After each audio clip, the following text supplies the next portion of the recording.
Veligonda project ప్రారంభమవుతున్న సందర్భంగా అత్యంత ఎత్తైన ప్రదేశంలో మువ్వన్నెల జెండాను మార్కాపురం జిల్లా విద్యాశాఖ అధికారుల ఆధ్వర్యంలో ఉపాధ్యాయులు ప్రతిష్ఠించారు.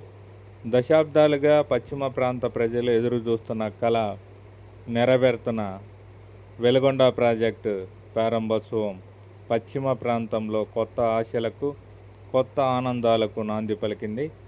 ఎన్నో ఏళ్లుగా కరువుతో అల్లాడిన ఈ ప్రాంతంలో కృష్ణా జలాలు అడుగు పెడుతున్న ఈ చరిత్రాత్మక తరుణం భవిష్యత్తు తరాలకు సైతం గుర్తుండిపోయే ఒక అపూర్వ ఘట్టంగా నిలిచిపోనుంది.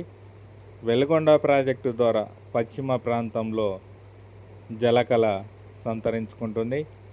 ఈ శుభ సందర్భాన్ని పురస్కరించుకొని మార్కాపురం జిల్లా విద్యాశాఖ అధికారి సుబ్బారావు సారథ్యంలో ఉపాధ్యాయులు దోర్నాల మండలం గంటవానిపల్లి సమీపంలో ఉన్న వెలుగొండ ప్రాజెక్టు ఫీడర్ కాలువ వద్ద ఎత్తైన కొండపై జాతీయ జెండాను ప్రతిష్టాత్మకంగా ప్రతిష్ఠించారు. దీంతో మువ్వన్నెల జెండా కొండపై రెపరెపలాడుతుంది.